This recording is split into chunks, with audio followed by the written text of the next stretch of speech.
Mesdames, Messieurs, bonjour. Contre toute attente, Kinshasa va résoudre le fléau dans l'Est de la République démocratique du Congo.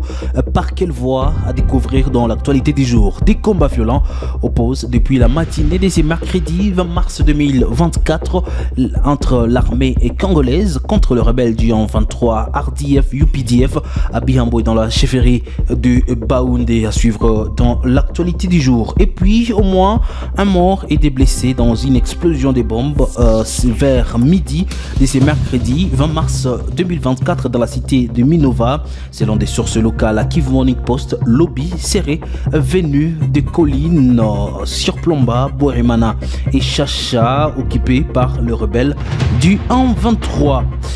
Et puis l'actualité, on en parle toujours et encore, rétablissement de la peine de mort en RDC.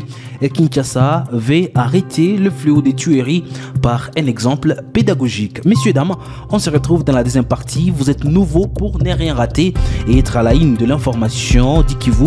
N'oubliez pas de vous abonner.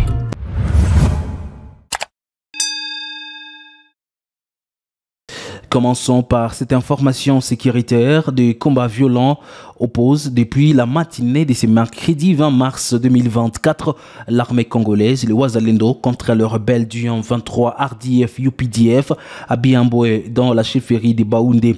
Des détonations des armées lourdes et légères sont entendues dans la zone selon les sources concordantes à Kivu Morning Post. La situation reste confuse à Bihambo, une cité située sur la route principale menant vers le chef-lieu du territoire de Massissi, mais également à moins de 6 km de la cité stratégique de Rubaya. Au site Kivu, au moins un mort et des blessés dans une explosion de bombes qui est tombée vers midi de ce mercredi 20 mars 2024 dans la cité de Minova. Selon des sources locales à Kivu Morning Post, le lobby serait venu des collines surplombant Bouéremana et Chacha occupés par les rebelles du 1-23. Il s'agit d'un bilan provisoire selon la société civile de Minova. Une information confirmée par la notabilité du territoire de Calais Biamungu Bihango demande aux autorités de s'impliquer pour mettre fin à cette guerre. Il a été adjoint au téléphone. C'est dans ce midi que une bombe venant de Massissi, opposition des M23, venait de tomber sur la cité de Minova, précisément à Ruchunda. Ruchunda, l'avenue se trouva au Minova Centre, aux environs d'1 kilomètre de Minova Centre. Donc c'est proche. Signalons que cette bombe qui venait de tomber venait de faire plusieurs dégâts et aussi on signale déjà une femme morte sur place et plusieurs personnes blessées qui sont conduits à l'hôpital général de référence de Minova. Signalons que Minova, c'est une cité, se trouve dans les territoires de Calais, groupement de Bouzi, c'est dans les chefferies de Bahav. Nous demandons vraiment aux autorités congolaises d'en finir si vite avec cette guerre, de chercher les moyens et les canaux qui vont vraiment terminer immédiatement cette guerre qui nous a été imposée par les pays voisins, les Rwandais. Parce que tu t'imagines les gens qui ont fui, qui ont quitté leur territoire de Massissi pour Minova, qui sont maintenant de nouveau comme ça, ils sont encore victimes des bombes qui sont en train de tomber sur Minova. Ça va l'air traumatiser, ça va l'air traumatiser. Rétablissement de la peine de mort en République démocratique du Congo. Kinshasa avait arrêté le fléau des tueries par un exemple pédagogique. Nous voulons arrêter de morts des Congolais que nous comptons par millions, précise Patrick Muyaya, le porte-parole du gouvernement congolais.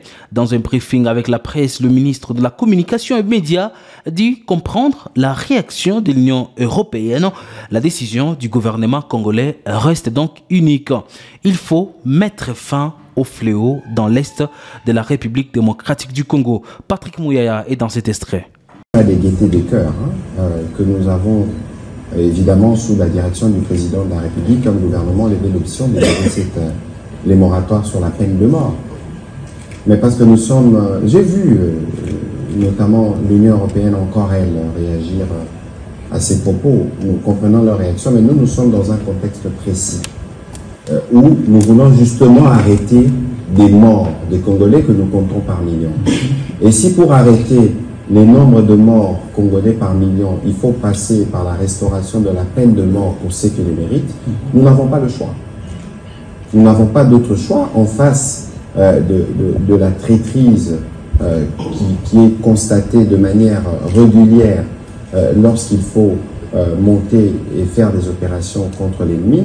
Parce que tout à l'heure, vous parliez par exemple de corruption, et la corruption a toujours des conséquences négatives, et lorsque cette corruption permet à des milliers de Congolais d'être en errance, nous sommes le gouvernement, nous devons nous assumer, et je pense que cette décision a été prise pour des besoins spécifiques. Ma collègue de la justice, je pense, a pris une note circulaire qui les montre et qui l'atteste et qui fixe je pense, les infractions ou les comportements qui sont constatés. Je pense que des mesures seront prises pour que chaque fois que justice devra être dite de cette manière, que cela soit des sortes qui sont méritées. Donc il y aura un processus d'encadrement particulier qui se fera. Ce ne sera pas à la tête du client, on se réveille un matin, on se décide, M. Pichou-Lumumba, vous êtes éligible des noms. C'est parce qu'il y aura des faits suffisamment documentés qui permettront d'arriver à cette conclusion. Donc, on comprend bien ceux qui réagissent, mais nous savons tous qui est les plus grands tueurs dans l'Est. On ne les cite pas. On pense au contraire qu'il faut continuer à travailler avec lui, mais tout ça, ça relève de l'injustice et nous prenons des mesures en interne pour répondre à ces questions. La société civile du Nord Kivu appelle la commission arbitrale à la neutralité dans les dossiers de présumée spoliation des cimetières à Goma.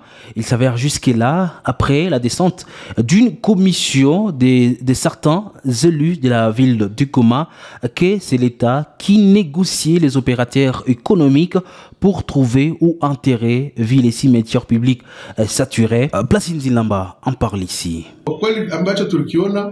Kwa mfano bwana Kasereka alipatia serikali nafasi ya makaburi ambako watu wanazika ya hektari 3 huko ku necropole katika groupement Buvira ambako watu wanazika leo wa maskini hasa, na alipana tena nafasi nyingine ya hektari 2 Muja ambako hapo wakibaliza kuzika wanaenda zika tena kwa hiyo nafasi ya Muja. Wengine wa makao pia walipana nafasi ya hektari 10 huko Sake ambako watu wa Sake wanazika leo. Na kuko wengine ambako tulikuta kuko jugement za mahakama. Na pia kwa wengine tulikuta ako viongozi walisaini tu makaratasi lakini wenyeji hawaonekani, hawajulikani kama ni wanani. Hiyo yote tulikuta uwanjani.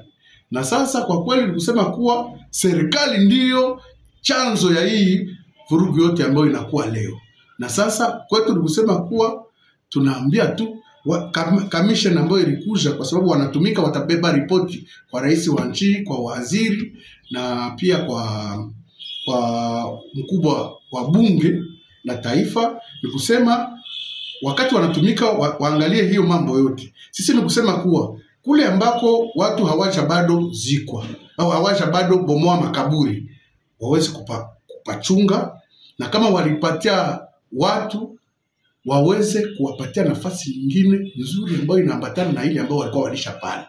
Samedi dernier, plusieurs ressortissants congolais résidant dans l'état du Utah aux États-Unis ont pris part à une manifestation pour dénoncer la guerre menée par le Rwanda dans l'est de la République démocratique du Congo, dirigée par la diaspora congolaise. Cette manifestation a été l'occasion de critiquer l'inaction de la communauté internationale face aux crimes perpétrés dans cette région déchirée par le conflit. Parmi les manifestants se trouvait Isidore Kadouha, un Congolais vivant dans l'Utah, qui a exprimé son indignation quant à la situation dans l'est de la République démocratique du Congo suite à la guerre du M23. Suivez-les ici.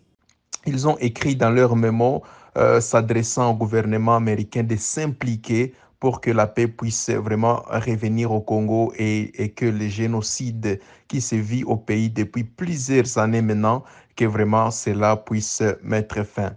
En tout cas, la communauté congolaise a regroupé les papas, les mamans, les jeunes qui se sont mobilisés dans la rue de Salt Lake City, qui est la capitale de l'État de Utah, avec des drapeaux, des fanfares ainsi que de mégaphones, en train de réclamer le rétablissement de la paix en République démocratique du Congo.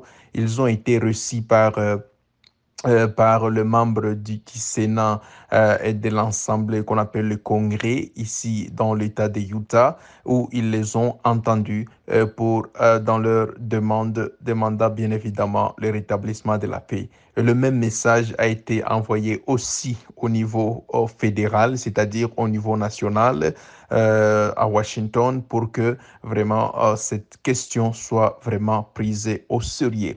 La manifestation s'est terminée aux environs de 14 heures où vraiment les Congolais étaient vraiment satisfaits d'avoir été reçus et que leur message a été passé. En tout cas, c'était une marche pacifique sans incidence aucune. Messieurs, dames, fin de l'actualité du jour. Merci à vous de l'avoir suivi. On se retrouve demain pour un autre numéro. D'ici là, portez-vous bien.